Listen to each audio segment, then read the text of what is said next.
After decades of covering war, journalist and author Rod Nordland was in New Delhi when he was struck by a grand mal seizure and then given a diagnosis of incurable cancer. Nick Schifrin sat down with Nordland to talk about facing death and his discovery of a grace and love that he had never felt before. From Cambodia to Kabul, San Salvador to Sarajevo, Rod Nordland is no stranger to death. He's been a foreign correspondent for more than 40 years, first for the Philadelphia Inquirer, then for Newsweek, and then the New York Times, including as bureau chief in Kabul, where he and I met for the first time. But if Nordland shadowed death for all those years, today death shadows him. He's being diagnosed with glioblastoma, a malignant, incurable grade 4 brain cancer known as GBM. And so Nordland has written his final assignment, Waiting for the Monsoon, a memoir about his career, that disease, and what's known as the second life, life after being diagnosed with a fatal disease. Rod Nordland, welcome back to the NewsHour. Thank you so much. It's so good to see you again. How has this fatal disease, as you write, become the best thing that ever happened to me? I mean, it just changed everything in my life. It led to my reconciliation with my children and also with a lot of old friends. It just made me think about what was important in life. I'm having brain surgery again tomorrow for the third time since the beginning of my illness. Does that kind of thing scare you anymore? I think one of the things I've learned in the course of my illness is how to be vulnerable and how to accept my vulnerability and admit it and cope with it and not just deny it. The book, as I said, is not just a memoir of what we've been talking about, your illness, but it's also a memoir of your career and your life and your childhood, which you survived, if I could use that word. You describe how your father beat your siblings with a belt, how he used to beat your mother, and he became a convicted child pedophile who died in prison. You describe this, that your childhood fueled your craft and your storytelling. How so? My childhood gave me a lot of rage, and I went through a period where I was always in fights, kind of violent street fighter. Then I managed to grow out of that and realize I needed to take the energy of that rage and redirect it into my work. I felt like it was kind of a duty that I owed it to my mother, who had given me such strength and love, and despite the brutality that she struggled to live through.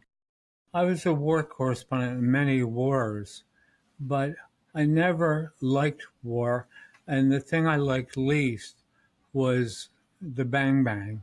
I never wanted to be on the front line in the bang bang. What I wanted more was to talk to the victims of war, the women and children especially. The story that you turned into a book called The Lovers, about two star-crossed Afghans named 18-year-old Zakia and 21-year-old Ali. And my colleague Jeffrey Brown talked to you a few years ago, and this is what you said about it. I stepped over the line between being a journalist and being a participant, and and I admit I did that, and probably by the precepts of my profession, that was the wrong thing to do. Rules sometimes need to be broken, in the interest of doing what's right. How do you look back on that story today? With a lot of pride, actually. That story and that book, the end result were that couple were rescued from Afghanistan, and our government brought them in under humanitarian parole. That was a real happy ending.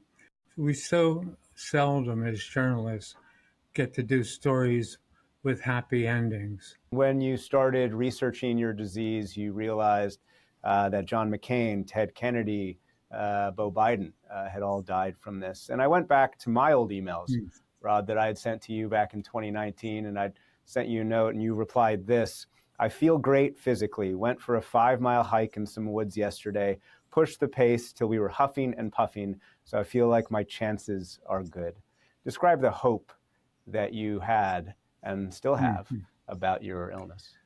The median life expectancy on diagnosis with glioblastoma is 15 months, and I'm now 40 months out.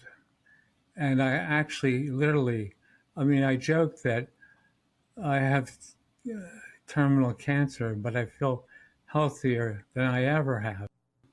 The tumor made me look at the mistakes I had made in life and do things to correct them, and really did bring me a second life, which was a tremendous gift, an opportunity to fix whatever I had done wrong in the first life. You've got this scene at the beginning of the book. It's your 70th birthday. You're about to have brain surgery. Your ex-wife is there from whom you'd been estranged. Your children are there from whom you've been estranged with your new partner. But you describe yourself as, quote, feeling so happy. Try and explain that.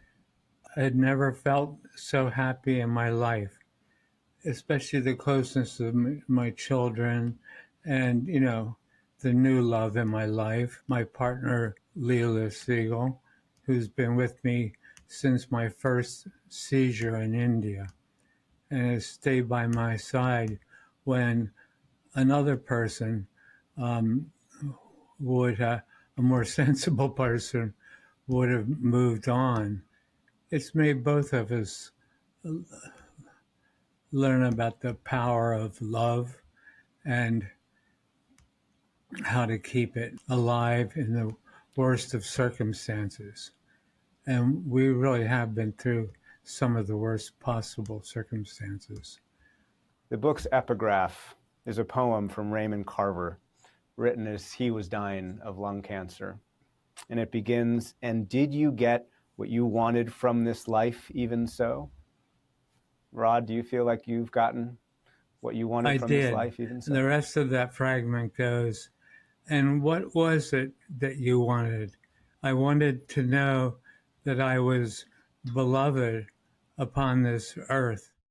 He's said to me many times that before this, he's never been unconditionally loved before. And the feeling of unconditional love brought him the kind of peace that he had never had. You said that to me, didn't you? Really serious when I say I don't think I've ever felt happier in my life. And I have the tumor to thank for that, even though it'll kill me. And I will die a happy man. Rod Nordland, the book is waiting for the Monsoon. Great to see you. Great to see you, Nick. Thank you very much.